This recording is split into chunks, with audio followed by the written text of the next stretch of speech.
Hey everybody out there in YouTube land, my name is Shard. Welcome to Deep Diver 5, Volume 17. Going through 5 CDs from the box O CDs in my wardrobe. And picked out a few this morning, had a little bit of a chat. And yeah, I'll probably keep it short today. I've got a new job, so I'm working full time now. First time in a long time I've worked full time. I'm usually been a part time or a casual kind of guy. Now I'm working full time. And while that comes with extra monetary benefits, it does end up taking more time. The one thing you have. Okay, yeah, gonna have a chat about 5 CDs. And yeah, yeah, hopefully I'll do another one next week. So we'll see. We'll see how we go. All right, 5 CDs. Today we have Moby songs. Moby's gotten a lot of hate last, I don't know, couple of decades. If you don't know who Moby is, he's a musician. You can't really pigeonhole him anymore. He's done a bit of everything. This one came out in the year 2000. So his massive major label kind of, well, he was on a major label before that. Anyway, his album Play came out in 1999 and of course went everywhere. And this is a compilation that was released to kind of capitalize on his newfound fame, mass attention. And this is a compilation of his songs, not all of his songs, but of some songs, around about 16 songs, from 1993 to 1998. So just on that, seven years of him releasing music, and then Play came out, and then boom, and they were just like, we got to get more Moby out. So they released a compilation. And this is, like I say, this is from his first 3 albums. I can't remember what they're called. I think the one's called Everything Is Wrong or something. That's a good album. I like that album. Animal Rights. That's another good album. That's a good album from Moby. I highly recommend that one. Play. I haven't listened to Play in probably, I don't know if I've ever owned a copy. But I was in university in 1999, and Play came out, and Moby was freaking everywhere. So I was more than aware of it. I got this song. I got his first 3 albums on a little box set, and I got this compilation. I can't remember when or where I got this. I've had this for so long, but it's a great little compilation of his first of music from his first 3 albums. So you've got God Moving Over the Face of the Waters, which is one of his more well-known kind of filmic tracks. It was in the movie Heat. At the end, when they're at the airport, that big soaring kind of orchestral electronica. That's that song. Yeah, I like to score. Into the Blue. Now I Let It Go. Look, there's 16 tracks on here. It's a good compilation. A good introduction to Moby, early Moby before Play. And I don't think I've listened to any of his albums after Play either. Not sure, maybe 1 or 2. He's released heaps. But anyway, no shade against Moby. He's worked hard to get where he is. But yeah, good compilation from the year 2000. This is one of my favorite kind of, not lo-fi, but kind of psychedelic, indie pop, jazzy stuff. It is, well, yeah. Mercury Rev, Boces. It is their second album after their highly acclaimed Yourself is Steam, which came out in 1991. This is from 1993, I think. Yes. I got this from a shop in Hamilton when I was in university down there, tucked away down there in New Zealand. And there was a comic / music shop / bookshop. I can't remember what it was called, but I used to go there at least once a week, and they had like racks of secondhand CDs. They had comic books. They had pop culture stuff. They had VHS. They had DVDs. They had books, and mostly secondhand. And I saw this there one week, and I was like, oh, but I was crushingly poor, and I couldn't afford it that week. So I was just like, damn it, I'll have to go back the next week when I get some money, and hopefully it's there. Anyway, I could have asked to hold it, but I was just kind of like, no, I'll just wait. I don't like asking for what I want, and a thing that is kind of permeated throughout my life. And I went back the next week, and it was still there, and I was like, awesome, Boces is still there. Mercury Rev. I got turned on to Mercury Rev, of course, like a lot of people after Deserters songs, which is a fantastic album, amazing album. I'm still a big Mercury Rev fan, and this is a great, like, it's a different kind of Mercury Rev. After this, they went a bit more kind of poppy. Jonathan Donahue, his influence over the band became way more to the fore, mainly because this is the last album to feature David Baker, who is one of the co-founders and the lead singer. There's a lot more psychedelic, a lot more abrasive, but also just a lot more idiosyncratic. Like I say, a bit jazzy, psychedelic-y, indie pop, a bit of lo-fi, but fantastic album, man. It's got one of my favorite Mercury Rev songs. What's it called? Bronx Cheer. I just like that song. It is a really cool song. Bronx Cheer. I think I'm going to put this on this afternoon. I haven't listened to this in ages. But yeah, Boces, Mercury Rev. Oh, a band I'm going to go see in September coming up this year, 2026, the year of our Lord Satan. Belle and Sebastian, The Life Pursuit from 2006. It's their I think it was their biggest selling and most popular in terms of singles released, at least in the UK. Belle and Sebastian are, of course, a stalwart Scotland-based indie baroque pop band. Came on the scene in the late 90s with Tiger Milk and If You're Feeling Sinister.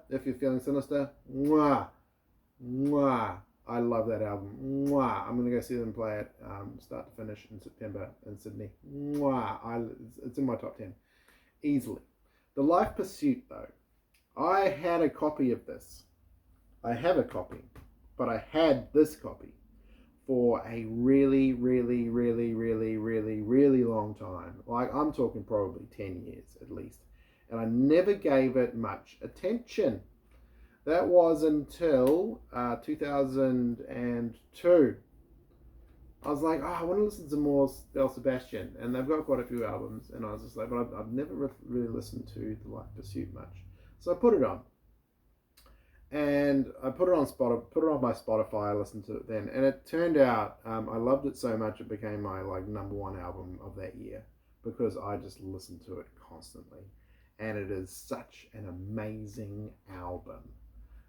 It's got all your typical Belle and Sebastian-y stuff. It's got your indie baroque pop, mellow stuff, earnest lyrics, great songwriting. But then it's got almost like glam rock revival tracks in it, really hooky power pop stuff in it.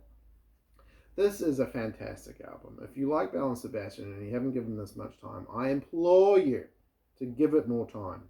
It is. I love it. I love it. It's my second favorite Belle and Sebastian album after If You're Feeling Sinister. And that's all I can say about it. It's got some great songs on it. Another Sunny Day, White Collar Boy, The Blues Are Still Blue. Oh, that is such an insanely catchy song. Suki in the Graveyard, Dress Up in You is it's just a fantastic mellow love song. Funny Little Frog. Look, there's too many tracks on it. They're all awesome. I love this album. Love it. All right, fourth out of 5 today. Come, Don't Ask, Don't Tell, from 1994, I believe it was, as was the style of the time, and I'm pretty sure it's 1994. Yeah, 1994. Come, one of my favorite bands of all time. My love affair with Come started when I read a review for Near Life Experience, their EP, which came out after this, and I got a copy from Real Groovy Records in Auckland, probably mid 90s, 96, I think around then. I think it came out in 95. I got a copy of Near Life Experience, and oh my god, it blew my mind. Blew my freaking fragile eggshell mind. And I loved it. It was 7 tracks, all of them fantastic. Just deep, dark, heavy, bluesy, great EP. This kind of is it's the precursor to that, and this is a fantastic album too. Again, deep, dark, heavy, bluesy, bit punky, a little bit sludgy, but also kind of abrasive again. Talia Zedek and Chris Brokaw are on top form on this album. It was their second album. 1111 came out, I think it was 1992. But anyway, I saw them live last year. They came out and did a tour, or supported Alan Sparhawk from Low, and they were supporting. I'm just gonna go see Come, and I did. I freaking loved it. And this is a great album. I think. So my original copy of this got stolen in the great CD thievery of 2001, which happened to me in Hamilton, and I found this copy in a JB Hi-Fi. And where was it? Where was that JB? I can't remember, because they all look the same inside. They're all interchangeable. So like, yeah, I can't remember the specific location of the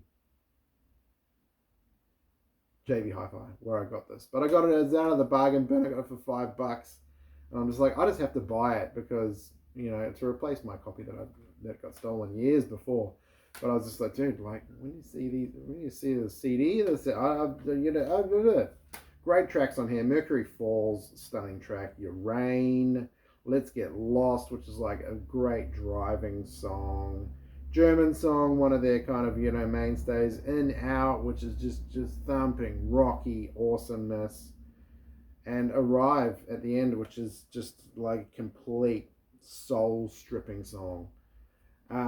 Great album, amazing band, and Talia Zedek has continued with the Talia Zedek band. She's done some spectacular standalone albums. Been Here and Gone I think is in my top 10 as well. I love that album. It does me damage, that album. Like, it did me damage. It still does. When I listen to it, it changes my mood, and usually not in a good way. It makes me really sad, and it just speaks to the power of Talia Zedek. And this one is great. Come at me with the come. All right, last up today, from out of the bottom, getting near the bottom of that box. This is Fear Factory, Soul of a New Machine. 1991, I think it was 91, 92, 1992. Talk about influential. Oh my God. Fear Factory changed the game of heavy music with this album. I think this is still my first ever copy. No. I had an American version when I first got it. I'm pretty sure this is a replacement. I'm pretty sure it got stolen in that great CD robbery that I experienced. Maybe, I don't know, or this could be the original. I'm not sure. It's pretty battered. Seen a lot of love. I still remember the first time I put this album on, back in the day, would have been 93, and just Marta kicking in, and just goosebumps. Goosebumps, man. Goosebumps. This is, so metal was in a weird place in the 90s, early 90s. You had bands like Death and Cannibal Corpse and Sepultura and Slayer, Morbid Angel, just kind of that death, thrash kind of stuff. They also had the emergence of like Nine Inch Nails, more industrial stuff like that. Fear Factory went and got a bunch of this different kind of metal that was going on out there, grindcore, industrial, death, and they just went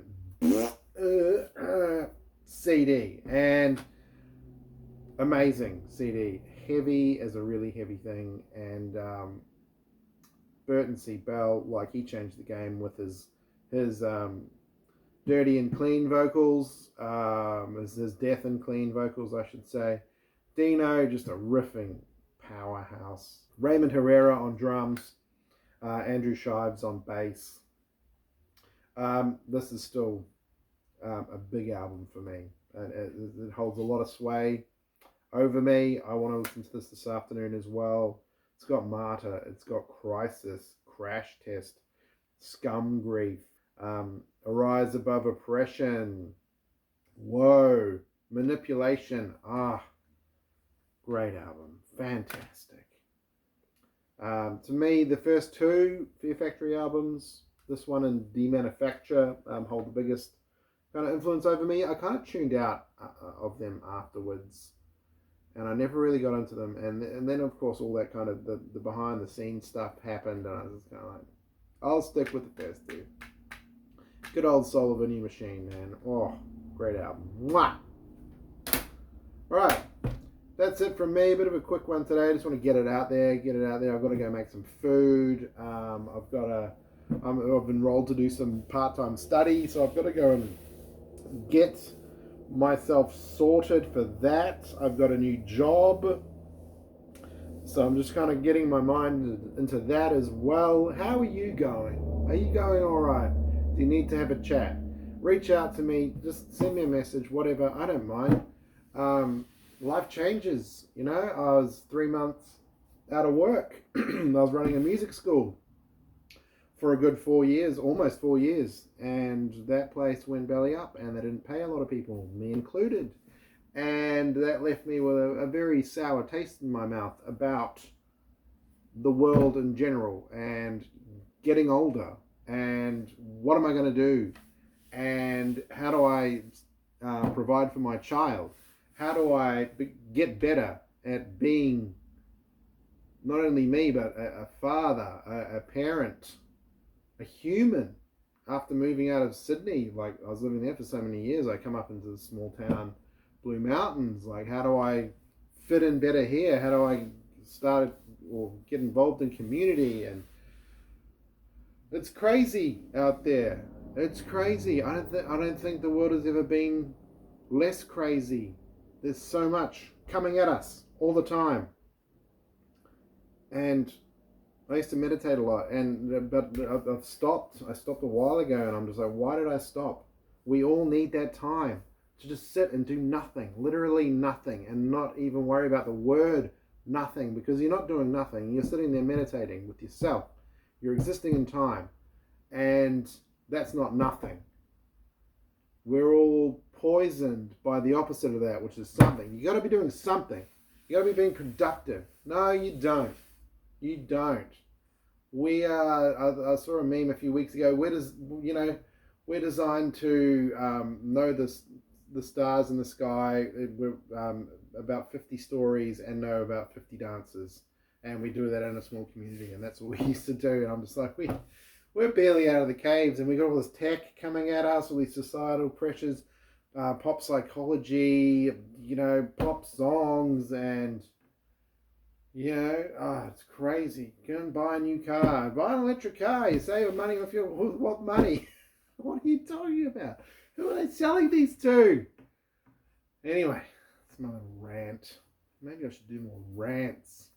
Do more scripted rants. That wasn't scripted. That was just me belly aching. All right, bye.